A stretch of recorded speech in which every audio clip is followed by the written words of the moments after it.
Olá, tudo bem? Está começando o Agora Agro e você vai ver na edição de hoje.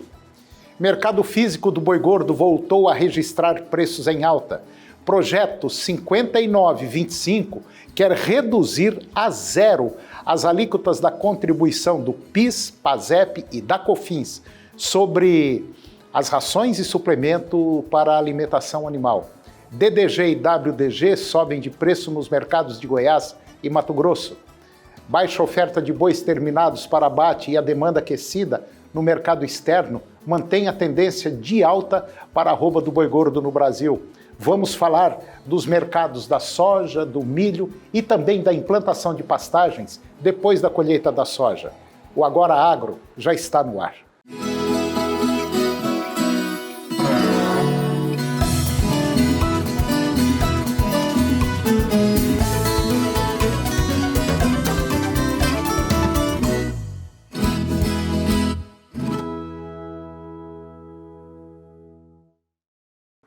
O mercado físico do boi gordo voltou a registrar preços em alta no decorrer da semana. Segundo a consultoria Safras e Mercado, a dificuldade em compor as escalas de abate, vamos dizer assim, de maneira satisfatória, levou a uma mudança de comportamento dos frigoríficos, que passaram a reajustar os preços de compra. O movimento de recuperação dos preços está estritamente ligado à boa capacidade de retenção dos pecuaristas neste momento, com pastagens em boas condições. Em São Paulo, por exemplo, os preços subiram de R$ 189 para R$ 190 a arroba para pagamento à vista. Inclusive, tem pecuarista recebendo um pouco mais do que isso. Em Minas Gerais, na casa de R$ 184 a arroba, contra R$ 183 na semana passada. No Mato Grosso do Sul, os preços subiram de R$ 175 para R$ 176. Em Goiás, o preço indicado seguiu em R$ 182 a arroba, em Goiânia.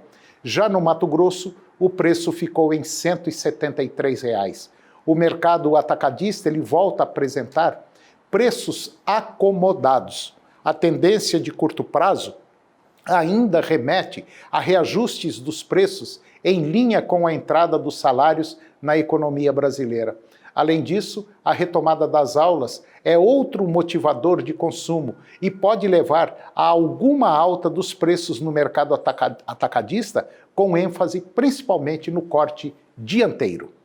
A baixa oferta de bois terminados para o abate e a demanda aquecida no mercado externo, ele está mantendo a tendência de alta para a arroba do boi gordo aqui no Brasil. De acordo com o CPEA, que é o Centro de Estudos Avançados em Economia Aplicada, a pecuária nacional terá que aumentar a produtividade para dar conta do recado. O próprio pesquisador Tiago Bernardino, lá do CPEA, ele conta que o cenário deve-se ao surto de peste suína africana lá na China, que dizimou o plantel de porcos do país asiático, e também a guerra comercial com os Estados Unidos, que direcionou a demanda para o Brasil.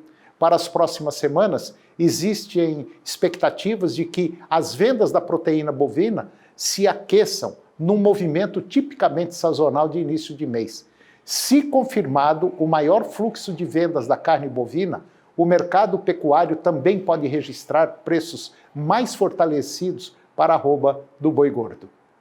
O projeto de lei 5925 de 2019 quer reduzir a zero as alíquotas de contribuição para o PIS, PASEP e também da COFINS, incidentes sobre rações e suplementos para alimentação bovina. O autor da proposta é o deputado Isnaldo Bulhões, lá de Alagoas, e ele explica que no fim de 2010 o governo federal concedeu exoneração do PIS, PASEP e da COFINS incidentes sobre as cadeias produtivas de aves e suínos, deixando de fora o segmento de bovinos, caprinos, ovinos e aquicultura.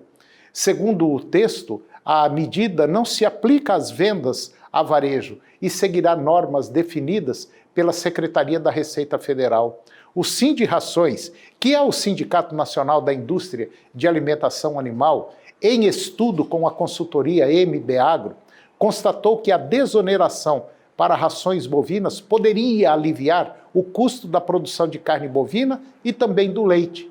Já o Programa de Integração Social, que é o PIS, e o Programa de Formação do Patrimônio do Servidor Público, que é o PASEP, alimentam o Fundo de Amparo ao Trabalhador, o FAT, que paga benefícios como o abate salarial e o seguro-desemprego. A contribuição para o financiamento da Seguridade Social, que é o COFINS, é destinada a financiar a Previdência Social, a saúde e a assistência social. O texto será agora analisado em caráter conclusivo quando o projeto é dispensado da deliberação do Senado, pelas comissões de Agricultura, Pecuária e Abastecimento e Desenvolvimento Rural, de Finanças e Tributação e da Constituição e Justiça e de Cidadania. Segundo o levantamento da Scott Consultoria, a primeira quinzena do mês de janeiro, o DDG ele foi comercializado entre R$ 583 e R$ 688 reais a tonelada, sem o frete, nos estados do Mato Grosso e também Goiás, considerando os preços convertidos para 35% de PB, que é a proteína bruta. As concentrações encontradas comercialmente, elas variaram entre 32% e 40% de PB. Já o WDG, cuja cotação é menor devido à maior concentração de água e por causa do menor tempo de armazenamento, ele foi negociado entre R$ 130 e R$ 200 reais por tonelada, considerando as cotações convertidas para 30% de proteína bruta. Na média, o DDG e o WDG ficaram cotados respectivamente em 639 para o DDG e 170 para o WDG por tonelada. A cotação do DDG subiu 9,3% em janeiro, na comparação feita mês a mês, e a cotação do WDG subiu 4,3% no mesmo período. Os aumentos foram em função da boa demanda pelo produto e do cenário de preços firmes para o farelo de soja, na primeira metade deste mês. Só para você entender um pouquinho, o DDG, eles são feitos de milho, são grãos secos. E o WDG, também de milho, são grãos úmidos de destilaria. São coprodutos da produção de etanol, gerados a partir da fermentação de grãos, por exemplo, milho, sorgo, e que são disponíveis nas formas seca e úmida. E depois do intervalo você vai ver como andam os mercados da soja e do milho e também a implantação de pastagens depois da colheita da soja. Nós voltamos já, é um minutinho só.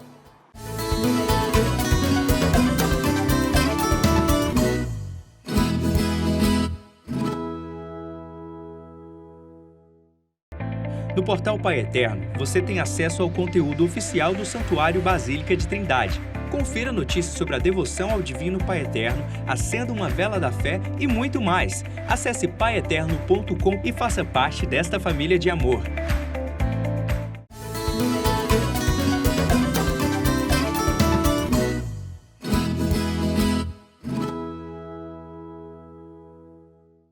Eu vou conversar agora com o Leonardo de Oliveira Machado. O Leonardo ele é agrônomo e ele é consultor técnico do IFAG.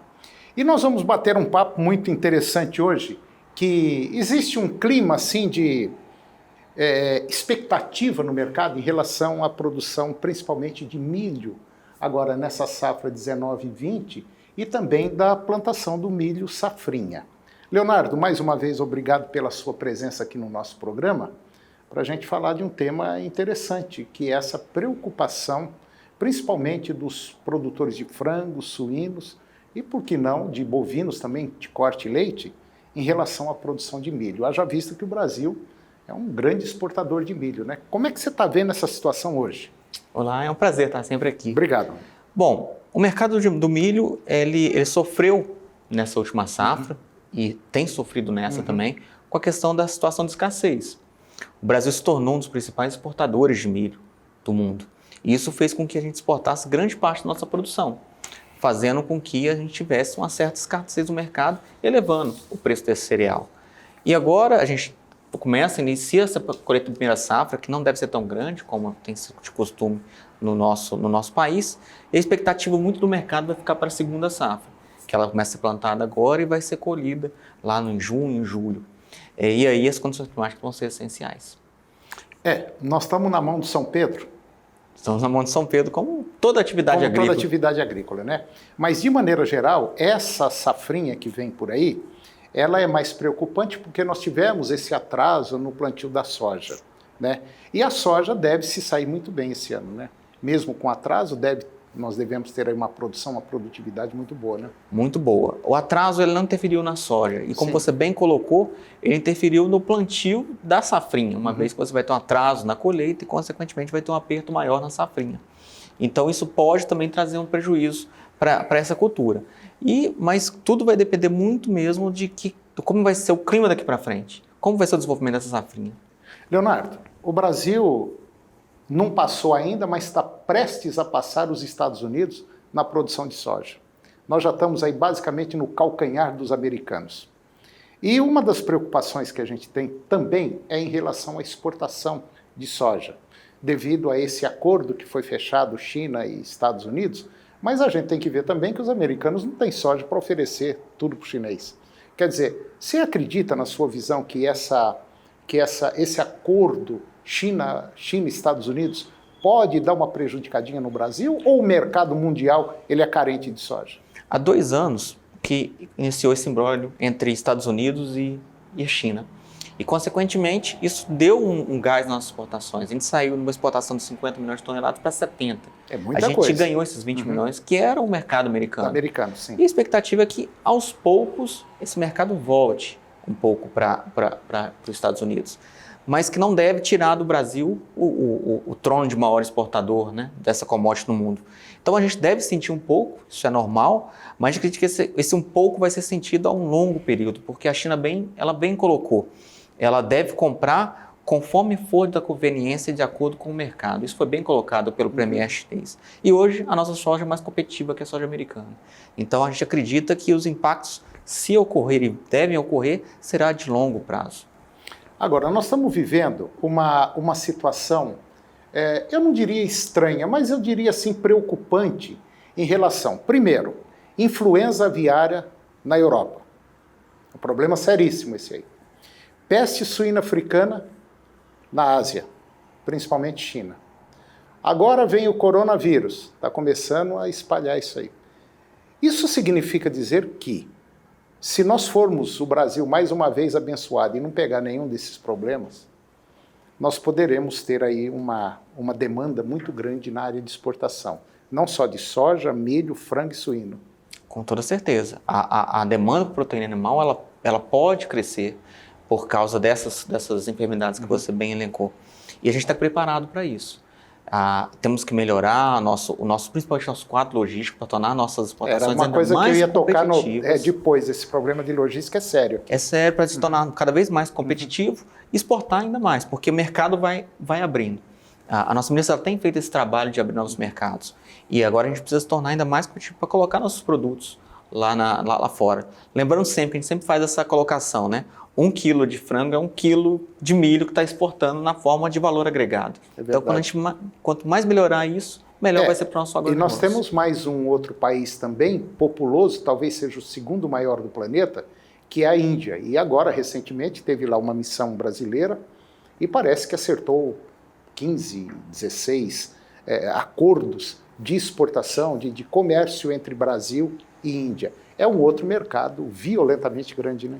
É o mercado que mais vai crescer em 2020, de acordo com todas as previsões econômicas. É o segundo país mais populoso, é um país que aumenta a sua qualidade de vida e renda, e isso deve trazer um alento muito bom para o nosso agronegócio. Tirando as questões culturais, né, que eles têm, dessa questão de não se alimentar de carne bovina, mas as outras carnes, né, suíno, quer dizer, não se alimenta de carne bovina meio entre aspas, né? Quer dizer, não abate o bovino lá na Índia, mas é abatido de uma outra forma e o indiano, de maneira geral, gosta de uma carne bovina, né? Principalmente os de maior renda, né? Os de maior renda. E a gente tem que ver também que é um país que não tem assim uma agricultura pujante como tem o Brasil.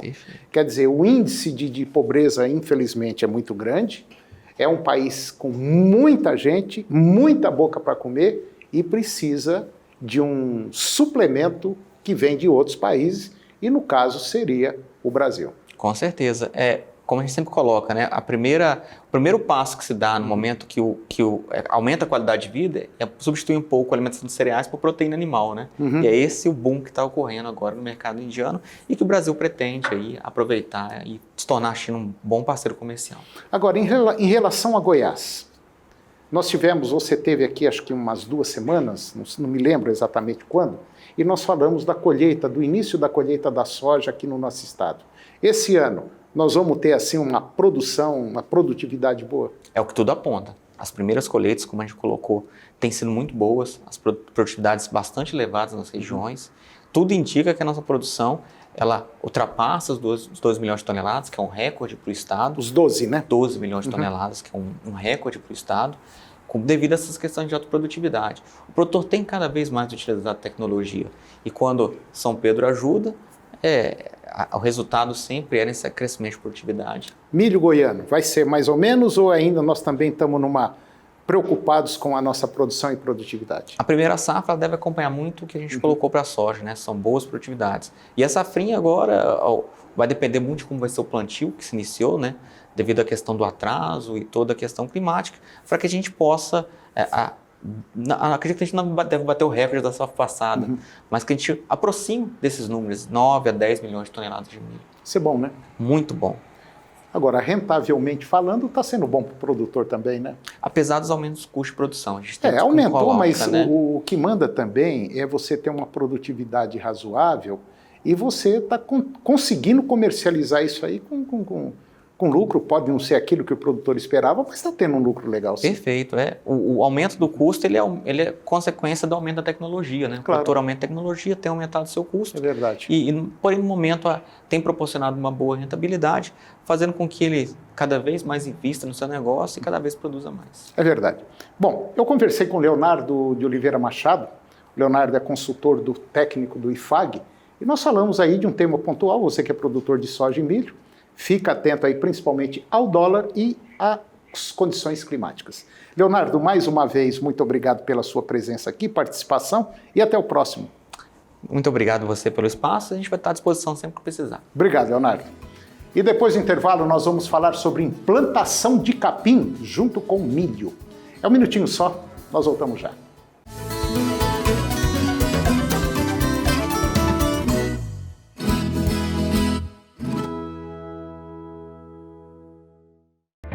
No portal Pai Eterno, você tem acesso ao conteúdo oficial do Santuário Basílica de Trindade. Confira notícias sobre a devoção ao Divino Pai Eterno, acenda uma vela da fé e muito mais. Acesse paieterno.com e faça parte desta família de amor.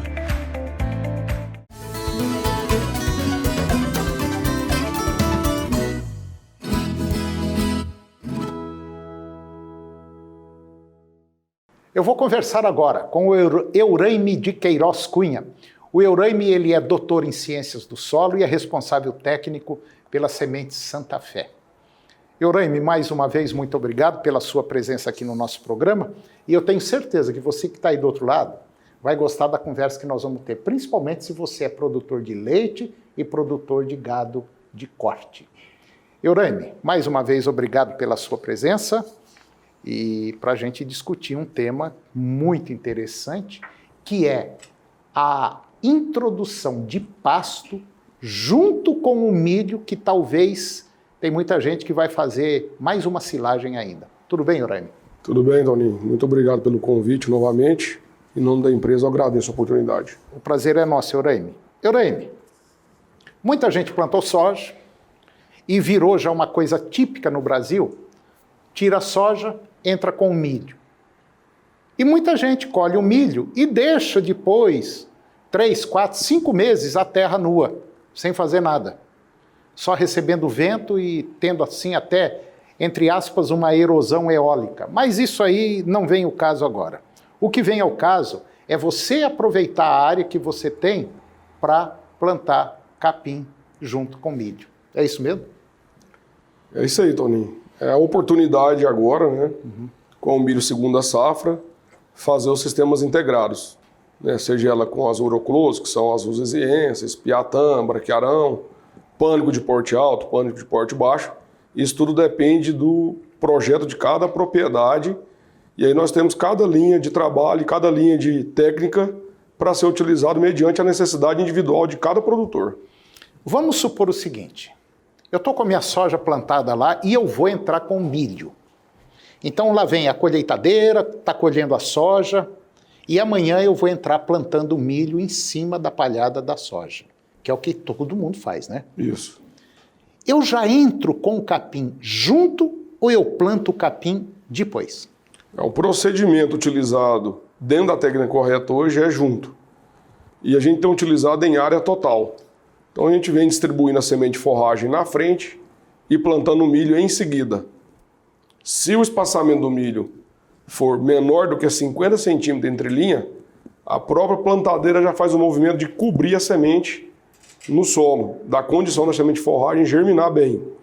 Se o espaçamento for maior, né, entre linha do milho, nós utilizamos passar um nivelador, um correntão e depois vem plantando o milho em sequência. Isso no mesmo dia. Tá. Agora, quando você fala plantar o milho junto com o capim, muita gente pode estar pensando assim, mas eu vou colocar a semente do capim junto com o adubo ou eu vou usar aquelas plantadeirinhas pequenininhas, aquele espalhador de semente e vou jogar o capim a lanço? Não se recomenda fazer a semente de forragem junto com adubo de plantio, pelo simples motivo. O adubo vai ficar entre 10 a 15 centímetros de profundidade e nessa profundidade a semente de forragem não tem o vigor, não consegue nascer. Além disso, tem um operacional muito grande. Imagina misturar de 7 a 10 quilos de semente por hectare em 400 quilos de adubo. Não, é muito difícil. Então, o ideal seria, a hora que eu for plantar o milho com a plantadeira convencional, já existe aquelas plantadeirinhas, aquele esparramador, né? Isso. De semente de capim.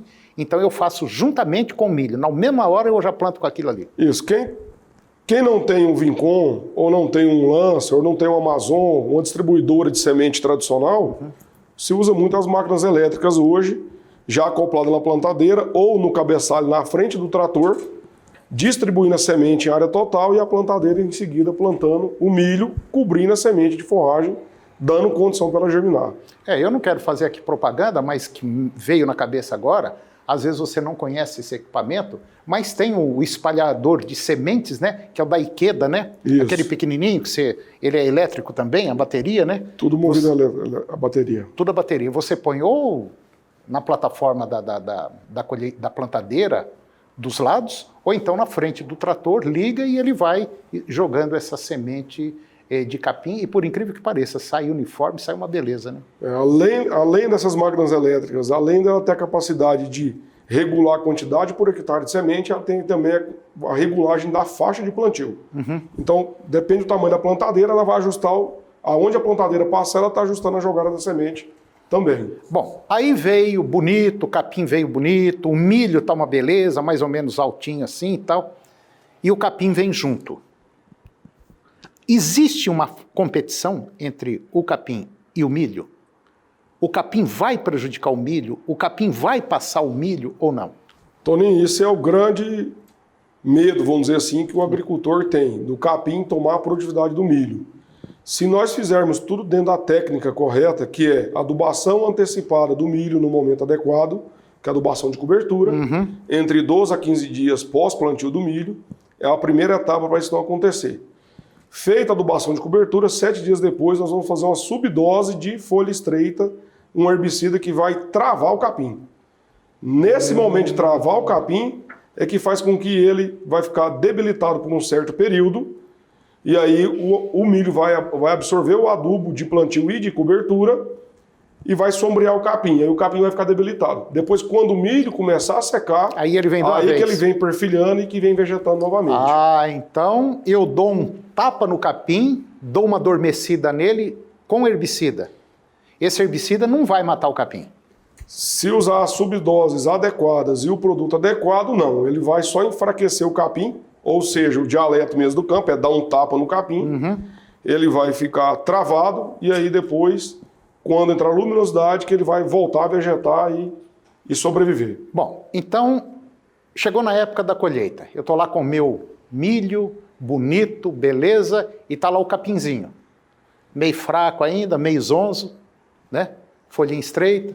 Aí eu entro com a colhedeira. Quando eu acabo de colher, uns 15, 20 dias, ele vem que vem uma loucura. Normalmente, se for braquiárias ou pano de porte baixo, depende. Normalmente entre 30 a 40 dias, ela está no ponto de colocar o gado. Tá. E esse pasto, depois que eu tiro o milho, vamos falar por hectare, que está um pasto bem formado. Isso aí me suporta quantas cabeças por hectare? Aí vai depender, é claro, da era do animal, né? Mas vamos falar em unidades animal. O animal aí de 400 e poucos quilos. Tem material que vai aguentar de 2 até 5 A por hectare na entre safra. Meu Deus do céu. Você que está me ouvindo aí, ó. Isso não é milagre não, viu? Isso daí é coisa real e já tem muita gente fazendo e tendo um resultado perfeito. Ou seja, depois da colheita do milho, 30, 40 dias depois, você pode ou dobrar ou talvez até quadruplicar a quantidade de unidades animal por hectare. Ou seja, colocar no mínimo, para a gente passar a régua, 3 unidades animal por hectare. O que significa 3 unidades? Significa 3 animais adultos com peso superior a 400 quilos. Se for bezerro, então, dá uns 8. De 8 até 15 nós temos conseguido. Bezerro desmama. Não precisa trucar, não, porque se trucar vai perder. Né, Euraime? Se trucar é 6 e ganha, hein? É. Então, o que nós estamos conversando aqui é uma conversa séria, mas muito séria, que você pode, na sua propriedade, reformar o seu pasto que está degradado, plantando milho e ficando com pasto de graça. E ganhando ainda na quantidade e na lotação animal. E tem mais um detalhe, capim adubado de primeira linha. Primeira qualidade, é um capim de primeiro ano, aproveitando o residual do milho. Residual do milho e um capim, vamos dizer assim, com excelente valor proteico. Proteico, energético, de rebrote, relação talo-folha ajustada e adequada. Capim de primeira qualidade. Olha, só não reforma pasto através do milho quem não quiser. Se você pegar a área que você tem de capim degradado, arrendar essa área para soja, combina depois, tira a soja, planta o milho e vem junto com o capim, você vai reformar sua fazenda de graça, num curto espaço de tempo, né, Euraime? E ter lucro com o gado ainda. Nós temos muitos clientes que têm feito a reforma da pastagem com milho ou sorgo para silagem ou milho granífero. Bom, Euraime, nosso tempo acabou, infelizmente. Infelizmente. Você que está nos acompanhando, se quiser bater um papo com o Euraime, liga para ele. Anota aí, ó. É 62 98303 4040. 62 98303 4040. Euraime, mais uma vez, muito obrigado pela sua participação, presença aqui. Esse tema é excelente. Até o próximo. Toninho, eu que agradeço em nome da Semente Santa Fé, obrigado pela oportunidade. Quando precisar, é só chamar. Eu sei disso. Obrigado, Euraime. E o nosso programa chegou ao fim e eu termino com a seguinte frase. Quem deseja ver o arco-íris precisa aprender a gostar da chuva. Um grande abraço, muito obrigado, que Deus os abençoe e até o próximo programa.